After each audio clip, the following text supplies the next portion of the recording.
이게 530페이지 제일 밑에 537조 법 조문이 있어요. 예.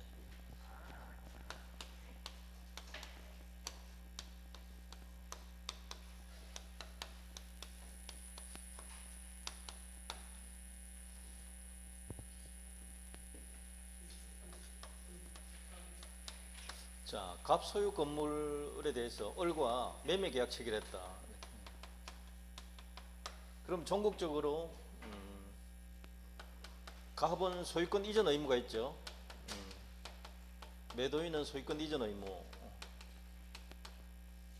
매수인은 무슨 의무가 있습니까? 대금 지급 의무. 예, 이겁니다. 두 채무가 이렇게 마주보고 있는 것을 무슨 계약이라 하죠? 상무계약. 예. 상무계약에서 이야기해요. 자, 이 소유권 이전 의무가 계약 체결 이후에 계약 체결 후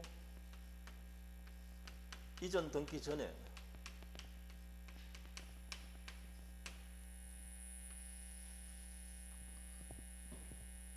불능이 된 겁니다.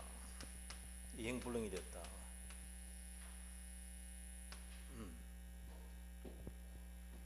전소되었다 생각해보죠. 그냥 불타버렸다.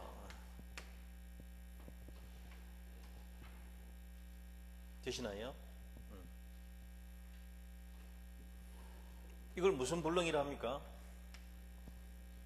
무슨 불능?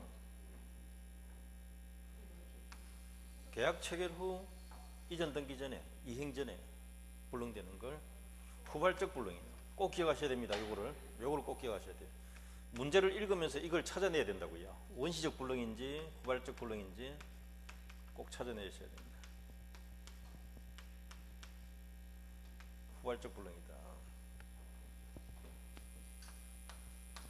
이 계약 무효죠. 유효합니다. 무효 아닙니다. 이거 시험 잘 나옵니다. 놓치면 안 돼요. 후발적 불능이라도 계약은 이미 성립되어 있고 유효한 겁니다. 그거 놓치면 안 돼요. 계약 체결하기 전에 불능되었으면 무효예요. 근데 계약 체결 이후니까 일단 유효. 다만 불능된 거죠. 못 주게 되었다.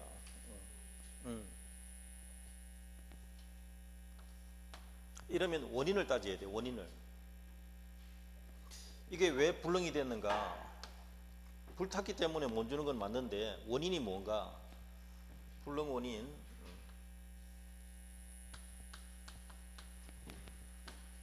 그러니까 무슨 계약에서요? 지금 상무계약에서. 그다음 언제 불능이었어요? 후발적 불능. 예. 원인이 뭐예요?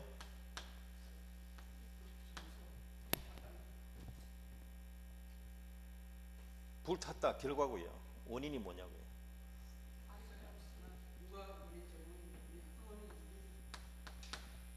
원인을 따져야 돼요.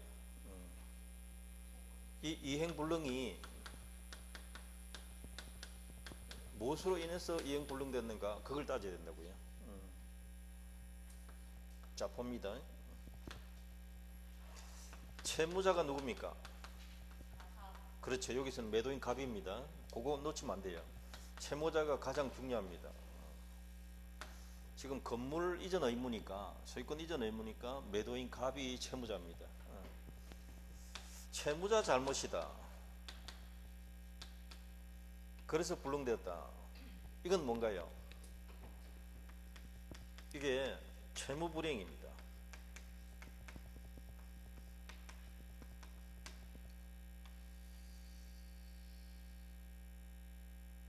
그 말 이해되시죠? 이건 채무불이행 문제다. 채무불이행 문제. 이거 꼭 기억하셔야 됩니다. 조금 이따 할 겁니다. 상대방은 뭐 할 수 있을 거예요? 상대방은 계약 해제할 수도 있고 손해배상 청구 들어갈 수도 있어요. 이게 가능하단 말이에요. 물론 전보배상 저기 뭐 대상 청구권 거론도 합니다만은 어쨌든 기본적으로 우리 법 책에 있는 계약 해제와 손해배상 청구를 할 수 있는 겁니다. 자, 그런데 요거는 채무불이행은 언제 이런 일이 생긴다고요? 원인이 뭐라고요? 채무자가 잘못한 경우에요. 채무자 잘못했다는 걸 번역하면 채무자 고의과실을 합니다. 고의과실. 채무자 잘못이다라는 말은 채무자의 고의과실로 이 뜻이에요. 고의과실로 이 뜻입니다. 이걸 또 다르게 표현하면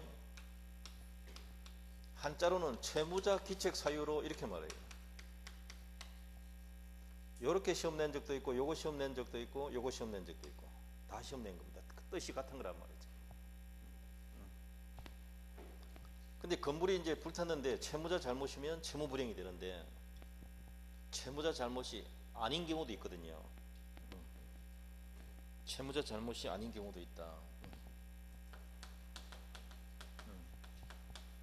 채무자에게 잘못이 없다. 채무자 기책 사유가 없다. 그런데 불능이다. 그러면 이게 뭐가 되는가? 이게 위험부담 문제예요. 이건 위험부담 문제다.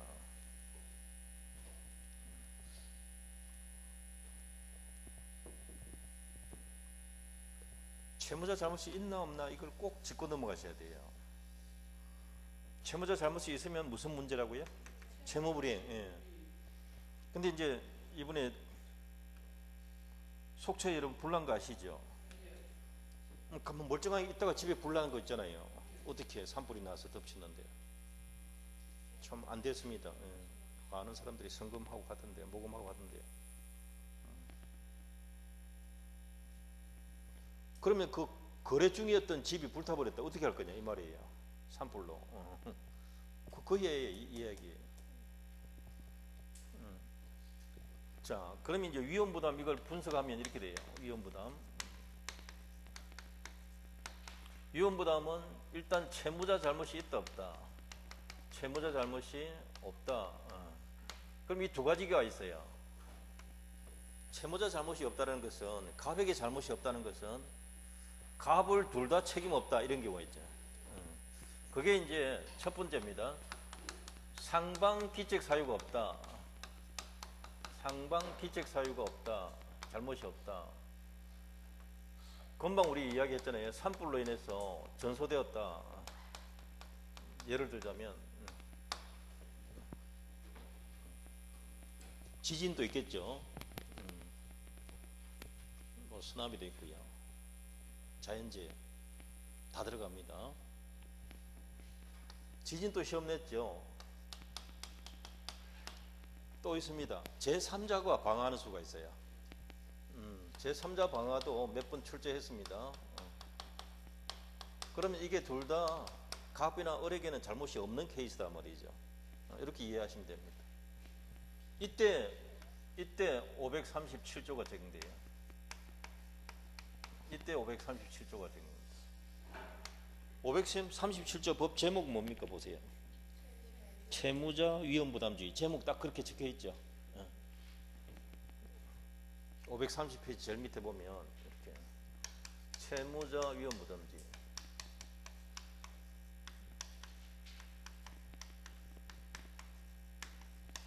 이렇게 적혀 있습니다. 요거 꼭 기억하세요. 요게 원칙이에요. 위험부담에서 원칙은 요 전문이에요. 537조 원칙. 요게 원칙이다. 이것도 시험 여러 번 출제했습니다. 채권자 위험부담주의가 원칙이다. 채무자 위험부담주의가 원칙이다. 채무자 위험부담주의 원칙이다. 이 조문에 따르면 건물을 매매했는데 그 이후에 산불로 불탔다. 그러면 여기에 따르면 이렇게 됩니다. 채무자는 자신의 채무를 이행 의무를 면합니다. 안 줘도 된다 이 말이에요. 그럼 뭐가 없어진다고요? 요게 없어진다 이게. 소유권 이전 의무가 없어진다. 그럼 문제는 뭐냐면 요 의무는 어떻게 되냐 이 말이에요. 이게. 돈에 대한 위험을 누가 떠안느냐 이 말이에요. 그게 위험 부담 뜻이에요. 돈에 대한 위험 부담을 누가 떠안을 것인가, 대가 위험을 누가 부담할 거냐 이 말이거든요. 채무자는 자기 채무를 면합니다. 그런데 채무자는 상대방의 이행을 청구하지 못합니다. 이 말은 대금 청구권이 있다 없다? 없다 이 말이에요. 대금 청구 못한다 이 말이에요. 요거 하나를 꼭 기억하세요. 그러면 반대거든요. 538조는 이걸 꼭 기억하셔야 돼요. 자, 몇 조 하고 있습니까? 537조. 조문 보세요. 조문 문장 보세요. 무슨 계약입니까? 첫째 줄에. 그렇죠. 상무계약이에요. 당사자 일방의 채무가, 일방이란 이 사람이 누구예요? 채무자. 채무자 지금 여기 사례에서는 누구예요? 갑, 매도인 갑. 그걸 기억하셔야 돼요. 상방 책임 없는 사유로, 상방 책임 없는 사유로 번역하면 산불로 제3자 방하로 이렇게 된 거죠. 이행할 수 없게 되었다. 이행 불능. 언제예요? 후발적 불능을 기억하셔야 됩니다. 후발적 불능. 그 다음 결론입니다. 채무자는 상대방의 이행을 청구하지 못한다. 매도인은 매수인에게 대금 청구하지 못한다. 그래서 몇 번 시험 나온 것인데요. 이게 원칙이라는 것, 원칙이라는 것이 굉장히 시험 많이 나왔고, 계약금 받은 게 있으면 중도금 받을 권리 있다 없다? 없는 거죠. 대금 자체를 받을 권리가 없어요. 그래서 계약금을 돌려줘야 돼. 오히려 뭔 말인지 알겠죠? 오케이. 그럼 거꾸로 한번 해볼게요. 매수인은 계약금 반환 청구할 수 있다 없다? 있다라고 해야 됩니다. 매도인이 돈 받을 권리 없으니까 매수인은 돈 줄 의무가 없는 거예요. 그러니까 이미 준 돈들은 돌려달라. 부당이득 반환 청구할 수 있다. 되시나요? 그걸 다시 뒤집어서 말하면 매수인은 건물 이전 청구권이 있다 없다? 못합니다. 왜요? 매도인은 채무를 면했으니까. 요거 물을 수도 있고 요거 물을 수도 있습니다. 물론 이거 위주로 묻습니다. 질문을. 그렇게 뒷말을 풀어가지고 지문 시험 잘 낸단 말이에요. 자, 그런데 매수인 잘못이 있는 경우도 있습니다. 그게 여러분 오른쪽에는 그 뭐 531페이지는 요건에 보면 1번 후발적 불능 찾았죠? 2번 상방 책임 없는 사유로 불능일 것, 그게 포인트입니다. 예. 그 다음 제일 밑에 보십시오. 효과. 상방 의무는 소멸한다. 그래서 마지막에 2번 보면 이미 지급한 계약금은 어떻게 된다고요? 부당이득이고 돌려줘야 된다. 그게 결론이란 말이죠. 다음 페이지 보세요. 법 조문이 뭡니까? 538조 나오죠. 채권자 기적 사유로 인한 이행불능. 이게 이제 채권자 위험 부담주의예요. 채권자 귀책 사유로 인한 이행불능이다.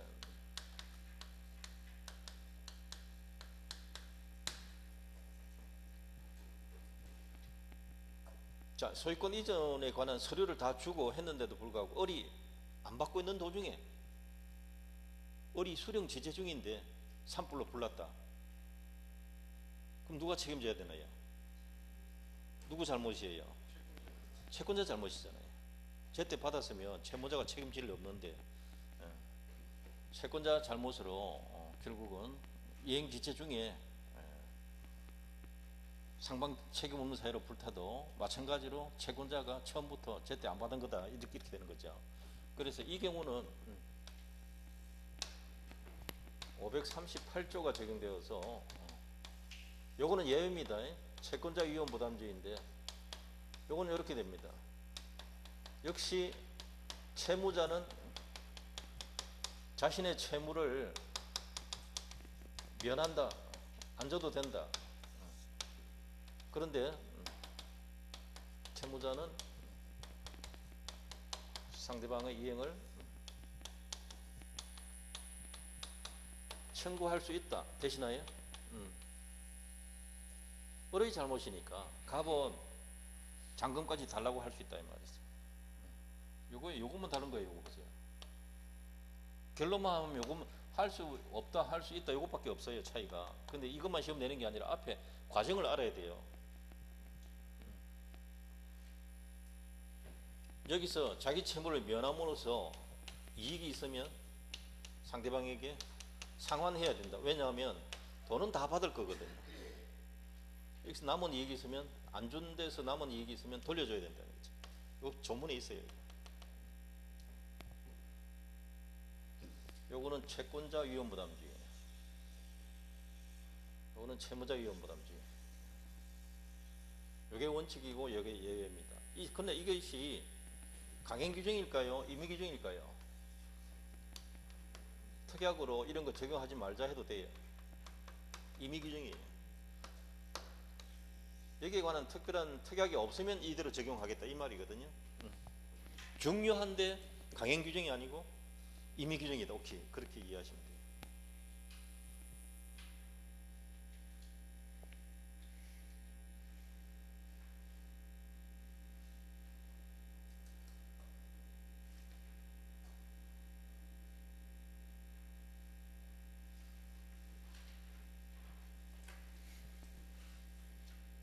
여기 문제가 오른쪽 페이지 밑에 문제가 하나 있는데요. 이거 기출 문제인데 꼭 좀 풀어보세요. 한 번 정도는 꼭 풀고 넘어가셔야 돼요. 어느 정도 이게 공부된 분은 요 문제라도 꼭 한번 풀고 넘어가라고요. 그러면 기억이 날 것 아닙니까?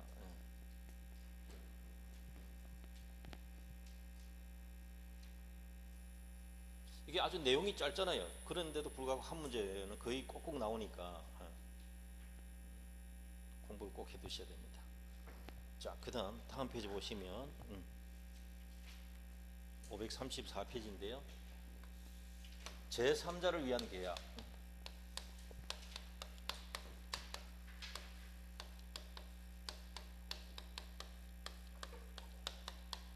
이것도 아예 옆에 이렇게 여러분 표시해 두세요. 이거는 시험 나옵니다. 이렇게 이런 식으로. 무슨 말인지 알겠죠? 이것도 마찬가지예요. 이건 시험 잘 나옵니다. 이렇게 표시해 두세요.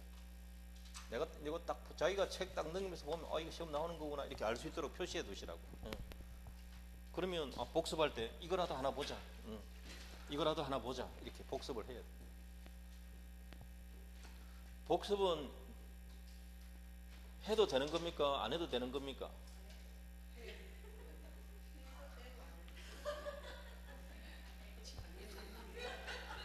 어떻게 첫 마디 안 해도 된다 하노? 저는 거의 미필적 고의에 의한 살인죄다예요. 막 강사 선생님 숨 넘어가게 심장마비 걸려 죽게 만드는 거죠. 복습은요 반드시 해야 한다. 아시겠어요? 이거 10번 적어오게 합니다. 그러면 반드시 해야 한다. 반드시 해야 됩니다. 여러분, 우리 다 처음 배우는 거잖아요. 그러니까 반드시 해야 됩니다. 저는 처음에 법대에 들어갈 때 이런 생각했습니다. 서울대학 아들이 똑똑한 거 아시죠? 뭐 각 고등학교에서 1등, 1, 2등 하는 놈만 주로 들어가잖아요. 지금도 그렇잖아요. 근데 한번 그 책을 한번 봤는데, 대학 커리큘럼 책을 봤는데 합격 통지 받고는 계약하기까지가 한 3개월 남아 있어요. 맞죠? 보통 그 3개월 남아 있어요. 기본서를 학교에서 소개한답니다. 이걸 소개해가지고 계약하기 전에 3번 읽고 오라고. 뭔 소리인지 압니까 지금? 그러면 배울 거 없어요. 그거 한글로 다 돼가는데 한자로 다 돼. 우리 때는 한자로 돼 있어도 다 알거든요. 아니 책을 3번이나 읽고 갔는데 3개월 만에 3번이나 읽고 갔는데 들을 게 뭐 있습니까?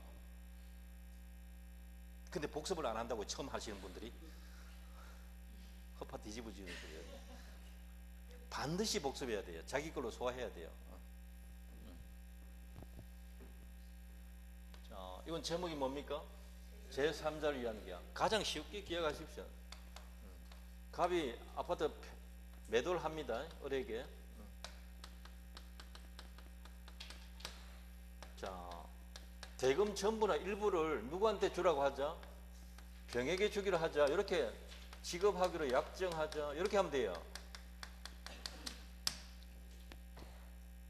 이게 제3자를 위한 계약이에요. 제3자를 위한 계약은 당사자 간의 매매 계약하고 되시나요? 그 대금의 일부나 전부를 병에게 지급하기로 약정하자. 이렇게 해야 돼요. 당사자 간의 매매 계약하고 제3자 이렇게 지급 약정 요게 들어가야 된단 말이에요. 되시나요?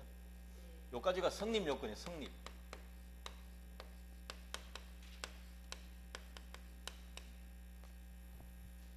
그러면 병은 언제 돈 달라, 을에게 돈 달라 할 수 있는가? 받겠다 해야 달라 할 수 있습니다. 병은 을에게, 누구에게요? 을에게 내 돈 받겠다. 수익의 의사표시를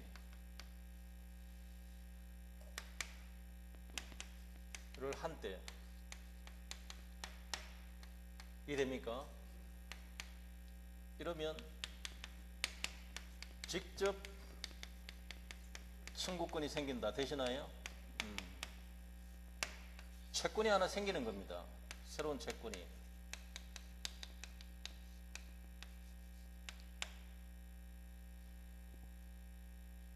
그래서 초기에 이걸 시험 냈죠. 이건 뭔가요? 그러면 수익 의사표시 이거는 뭔가?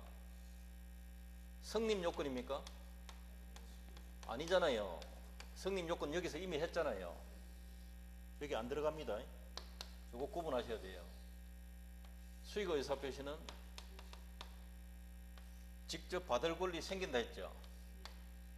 제3자의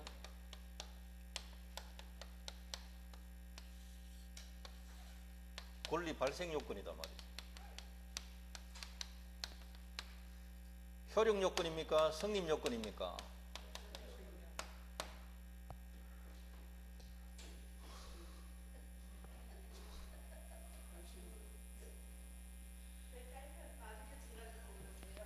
성립 요건도 아니고 효력 요건도 아니고 뭡니까? 금방 적어놨잖아요. 글을 단디 봐야 된다. 글을 어떻게 봐야 된다고요? 단디 봐야 됩니다. 단디. 똑바로 봐야 됩니다. 생각하고 보면 안 됩니다. 그 딴 생각하기 때문에 자꾸 틀리는 거예요. 이게 이렇게 툭툭 나오면 틀린단 말이에요.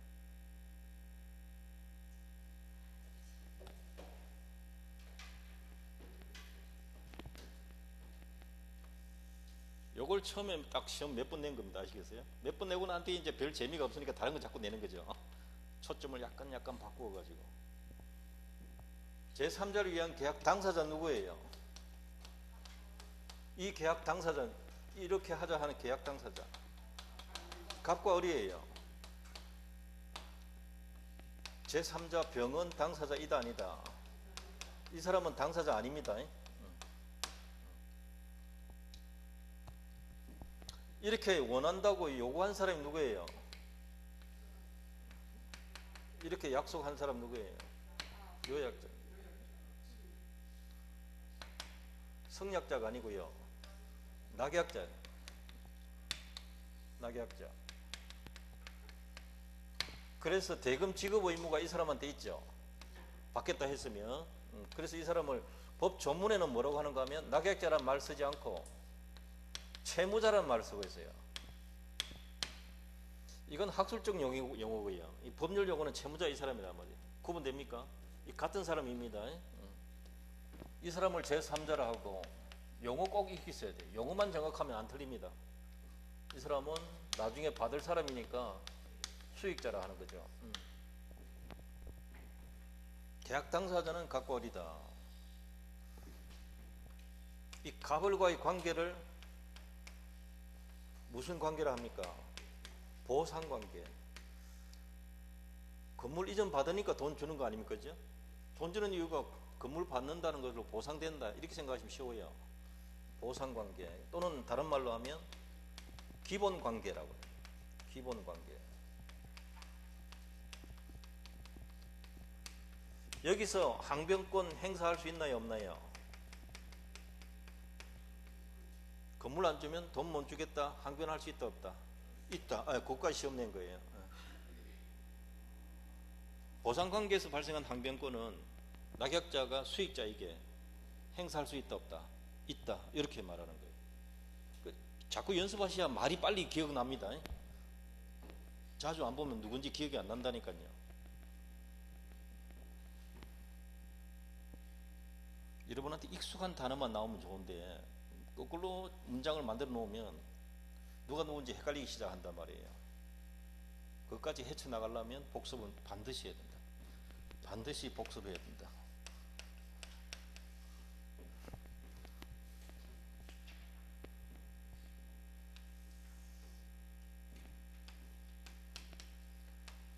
을의 채무불이행이 있으면, 갑의 채무불이행이 있을 수도 있습니다. 을의 채무불이행이 있으면 해제는 누가 할 수 있나요? 해제는 갑이 할 수 있고요. 손해배상 청구는 누가 할 수 있는가? 병이 할 수 있습니다. 수익 의사 표시 이후에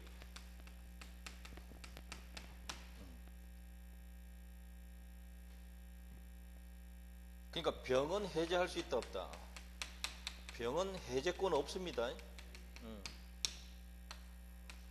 병은 또 원상회복 청구 이런 것도 병에게 원상회복 청구 할 수도 없고 병도 원상회복 청구 상대방이 아니다라는 거 꼭 주의하셔야 됩니다. 이거 잘 나옵니다.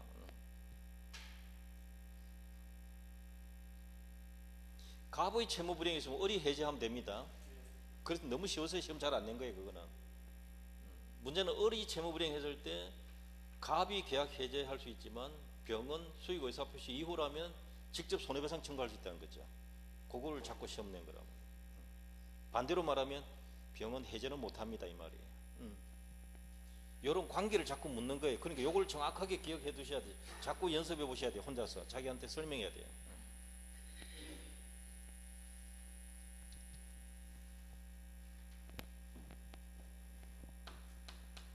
그래서 이제 원상회복 문제 말을 보면 을이 병에게 대금 지급 후입니다. 뭐 일부든 전부든 지급했다 칩시다. 그런데 갑을 간에 그 이후에 갑과 을 간에 매매 계약이 무효가 되었다. 대신하여 계약이 해제되었다. 이럴 수도 있고요. 취소될 수도 있습니다. 이렇게 되면 원상회복이나 부당이득 청구 누구하고 해야 돼요? 갑을 간에 해야 된다. 그렇죠. 원상회복이나 부당이득은 갑과 을 간에 해야 되는 것이다. 병에게 반환 청구할 수 있다, 없다? 안 된다. 오케이. 그거 기억하셔야 돼요. 그래서 시험 잘 내요. 병에게 돈 줬는데 왜 병에게 달라 못하느냐? 당사자가 아니라서.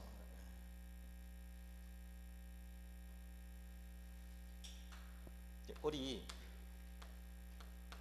병에게 반환 청구 된다, 안 된다? 요거 안 된다 말입니다. 이런 거 시험 낸단 말이죠.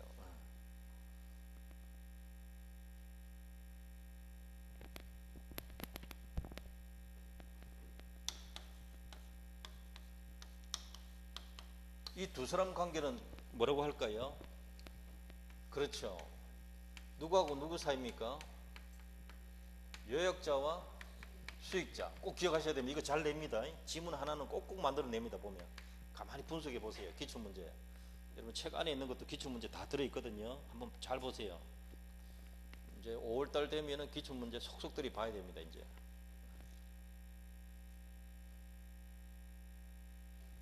요 두 사람 관계는 대가관계라고 부릅니다. 대가관계라고 부르는데 이것이 무효가 되어도 본 계약, 즉 제3자를 위한 계약 영향 미친다, 안 미친다? 영향 미치지 않는다. 전혀 별개다. 전혀 별개다. 이거는 갑과 병 간의 순순히 개인 관계다. 아시겠어요? 이 계약하고는 아무 관계 없다. 갑이 왜 병에게 주라 하는지 내가 갑을 만나면 한번 물어볼게요. 그런데 궁금해할 필요도 없다. 그런 거 개인적인 것이라. 그래서 이거 시험 잘 냅니다. 대가관계가 무효일 때 을은 병에게 항변할 수 있다 없다? 아무 관계 없다. 아시겠어요? 전혀 무관하다. 대가관계 무효라고 낙약자가 수익자에게 지급 못하겠다.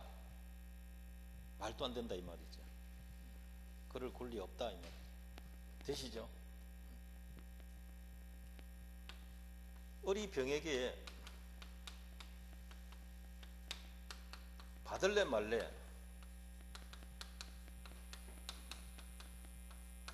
최고할 수는 있어요. 이해되시죠? 받을 겁니까 말 겁니까? 상당한 기간 정해서 최고장 보낼 수 있는데 그 상당한 기간 내에 확답을 받지 못하면, 답변 받지 못하면 이 도달주의예요. 발하지 아니하면이 아니고 받지 못하면 되어 있어요. 도달주의로 2번 시험 낸 거예요. 이것도.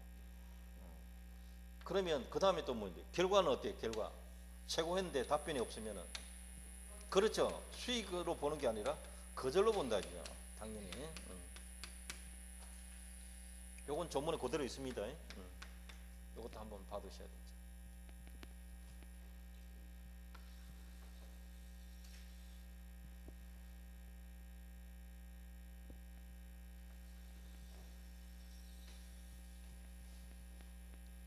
수익자에게 뭐가 생겼습니까?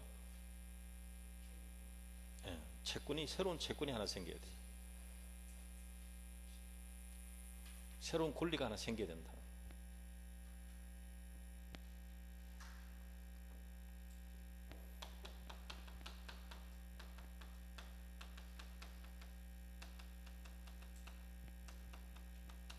병존적 채무인수는 제3자를 위한 계약에 해당이 됩니다. 이건 무슨 뜻인가 하면, 예컨대 A가 B에게 채무가 있습니다. 이해되시나요? B가 채권자잖아요. 근데 이 채무를 나도 갚을게. 부모가, 아시겠어요? 아니면 자식이, C가 이 채무를 나도 부담할게. 이 말 이해됩니까 지금? 이걸 무슨 인수? 병존. 그러니까 이 채무만 있습니까? 이 채무도 하나 더 생깁니까? 하나 더 생겼죠. 그러면 이 사람은 권리가 하나입니까? 2개입니까? 하나 더 생긴 거예요. 채권이. 그럼 이것도 제3자를 위한 계약돼요. 병존적 채무 인수도 이 채무를 인수하면서 내가 이쪽으로 또 갚을게 이렇게 말한 거라고요. 그럼 새로운 채권이 하나 또 생긴 거예요. 병존적 채무 인수는 제3자를 위한 계약이 되는데, 똑같은 상황에서 A 너는 빠져라. 네 채무를 내가 인수해 가지고 내가 갚을게. 이해됩니까 지금? 그럼 요거는 없어져요. 요것만 남아 있거든요. 이걸 뭐라고 하는가? 기존 채무자가 그 채무를 면하게 되는 것을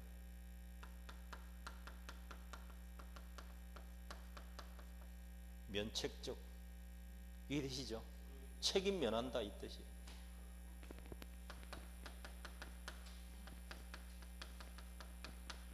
면책적 채무인수는 제3자를 위한 계약이다 아니다. 새로운 채권이 안 생기거든요. 기존의 채권이 이 사람에게 바뀐 것 뿐이에요. 이렇게 나도 갚을게 이렇게 된 거예요. 그럼 이 사람은 A에게 달라 해도 되고 C에게 달라 해도 돼요.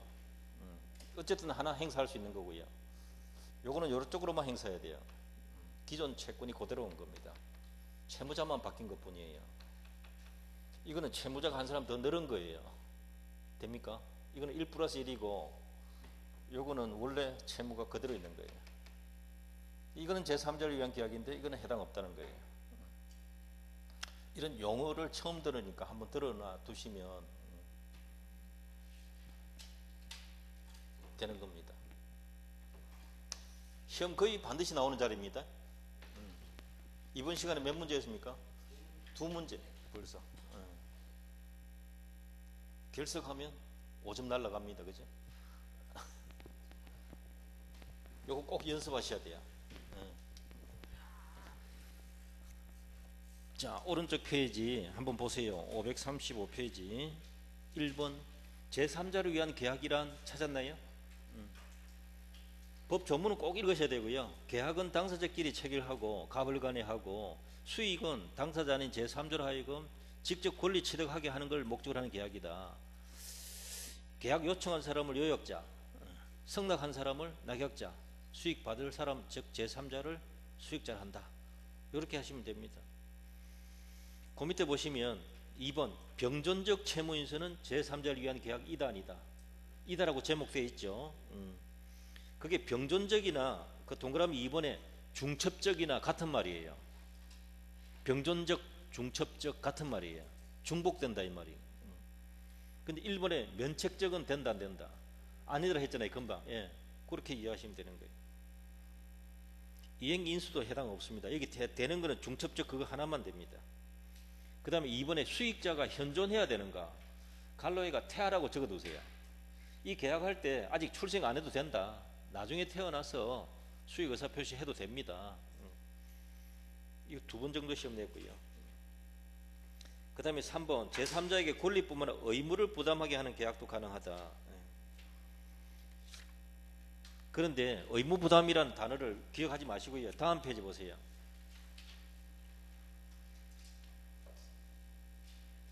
의무를 부담하게 하는 게 아니고 새로운 채권이 생겨야 됩니다. 이거는 잘못 적은 것 같아요. 제가 볼 때는 아무리 봐도. 다음 페이지 그 위에 보시면 첫째 줄 끝에 계약 당사자가 제3자에 대하여 가진 채권에 관하여 언제를 합시다. 채무를 면제하는 계약도 제3자를 위한 계약에 준하여 유효하다. 그걸 언제를 채무 면제시켜준다. 을이 병에게 1억 받을 돈이 있었는데 이해됩니까 지금? 그 돈 안 받겠다. 그거는 가능하다 이 말입니다. 그럼 을에게 병에게 이익되는 겁니까? 손해나는 겁니까? 그것도 이익입니다. 병이 을에게 돈을 지급하도록 한다. 그렇게는 안 됩니다. 택도 없는 소리예요. 병에게 의무를 부담시키는 건 안 돼요. 첫째 줄 그건 지우셔야 돼요. 병의 채무를 면제시켜주는 건 된단 말입니다. 내 말 이해되나요? 갑과 을이 여러분한테 너 돈 내라 이렇게 하면 인정하겠습니까? 안 하겠습니까? 미쳤나 이러지 그거를. 너 돈 안 갚아줘도 된다 이러면 그래 좋아라 하지. 내 말 이해됩니까 지금? 의무 부담시키는 행동 못해요. 그건 말 잘못 적은 거예요. 병에게 이익이 되는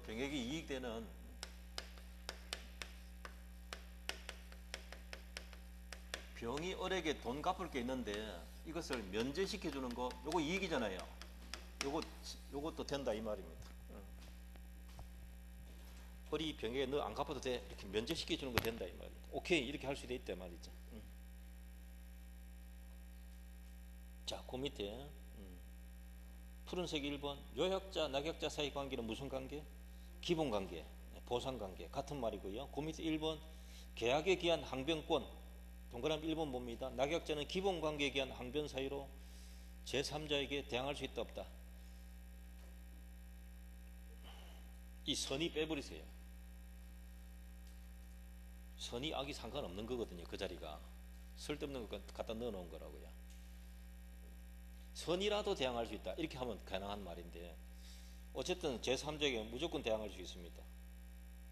즉 매도인이 소유권 이전 서류 안 주면 매수인 을은 대금을 병에게 지급하는 걸 거절할 수 있다 없다. 무조건 거절할 수 있어요. 병이 선이고 악이고 따질 필요 없다 이 말입니다. 거기서는 그 부분입니다.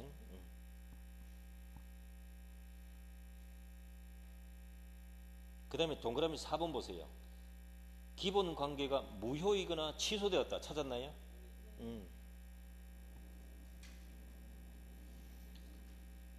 그러니까 갑과 을 간의 계약이 취소되었을 때 병에게 취소 주장할 수 있다 없다? 있습니다. 병이 수익 의사표시한 이후라도 매매계약 취소된다 안 된다? 취소됩니다. 그거는 병하고 상관없는 거예요. 그거 구분하셔야 돼요.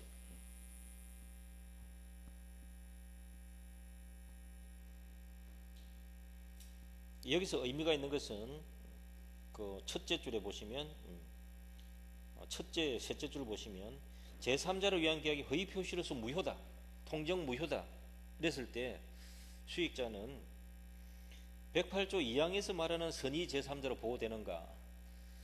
이 수익자는 108조 2항에서 말하는 선의 제3자에 해당되지 않습니다. 그게 시험에 나온 거예요. 전혀 관계없는 사람이다 말이죠. 그러니까 갑과 을 간의 계약이 무효 취소되었을 때, 즉 통정 허위 표시로 무효일 때 병에게도 무효 주장할 수 있는가? 주장할 수 있다. 그래서 따라서 보세요. 낙약자는 허위 표시 무효를 수익자에게 항변할 수 있다 없다? 항변할 수 있다. 선의란 거 갈로 해버리세요. 있든 없든 상관없어요. 그게 선의 제3자가 아닙니다. 이 사람요. 얘가 이 책 적은 애가 좀 이상합니다. 내가 아무리 봐도 그걸 강조하려고 한 것 같은데 차라리 컴을 적는 게 나은데 자꾸 선의란 말을 적고 있어요. 여러분이 안 헷갈려야 되는데 이 수익자는 선의 제3자 이다 아니다? 아니에요. 관계없는 사람이에요. 전혀 관계없는 거예요. 그냥 수익자예요. 선의 제3자란 말은 통정허위 표시 이후에 새로 누군가 거래 맺을 때 그 사람이 선의라는 거죠. 새로 계약 맺은 사람, 두 번째 계약 맺은 사람입니다. 이 사람 계약 맺은 사람입니까? 두 번째 계약자 아니에요. 이 사람이 계약하면서 돈 이쪽에 주자, 오케이, 그게 끝이란 말이에요. 새로 계약 맺은 사람 아니란 말이에요. 그러니까 선의 제3자라는 말 갖다 붙이면 안 되는 자리예요. 이 자리가 전혀 별개인데 자꾸 갖다 붙이네요. 자, 그 밑에 둘째 보세요. 기본 관계가 무효면 수익자의 권리는 소멸하는 겁니다. 그리고 낙약자는 수익자에게 무효를 갖다가 항변할 수 있다. 무효 주장할 수 있다 이 말이고요. 수익자도 낙약자에게 손해배상 청구 못 들어갑니다. 무효니까. 예. 자, 그다음 오른쪽에 2번 요약자와 제3자의 관계 무슨 관계입니까? 대가 관계. 예. 이 대가 관계는 제3자를 위한 계약 내용에 포함이 안 된다. 영향 없다. 첫째 1번의 둘째 줄에 있네요. 기본 관계에 아무런 영향 미칠 수 없다.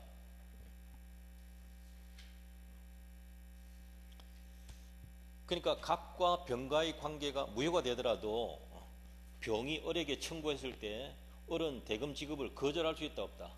거절할 수 없다. 그렇게 되는 거죠. 아무 관계 없다 이 말입니다. 자, 3번에 1번 보세요.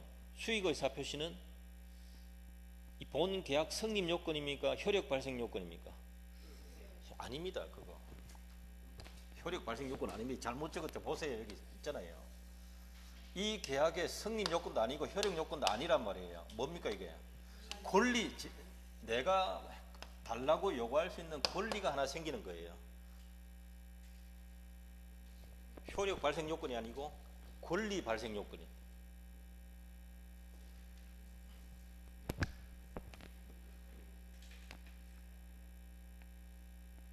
그 3번의 1번 동그라미 2번 보세요. 수익 의사표시는 무슨 요건이다? 권리 발생 요건이다. 그래 놓고는 밑에 또 효력 발생 요건 또 적어놨네. 그러면 안 돼요. 효력 발생 요건이 아니고 권리 발생 요건입니다. 구분하셔야 됩니다. 자, 보세요. 들어보세요.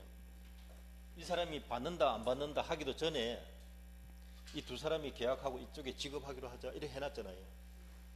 그러면 성립하고 이미 유효한 거예요.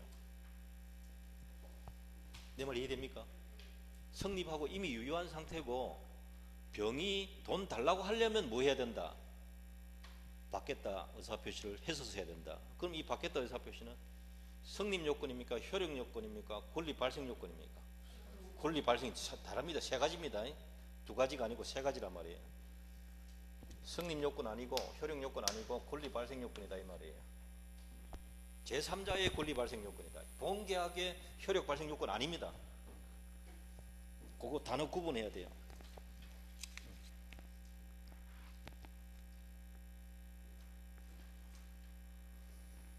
자, 수익의 의사표시 후에는 당사자가 변경할 수 있다 없다? 변경 못하는 겁니다. 그래서 그 밑에 동그라미 2번 보세요. 수익 의사 표시에 표시 이후에 두 사람이 뭐 했어요? 합의 해제란 말이 있죠. 이 계약 그만두자 했단 말입니다. 그래도 제3자에게 무효가 될까요? 안 될까요? 제3자에게 효력 주장 못합니다. 합의 해제가 유효하다고 주장 못한단 말이에요.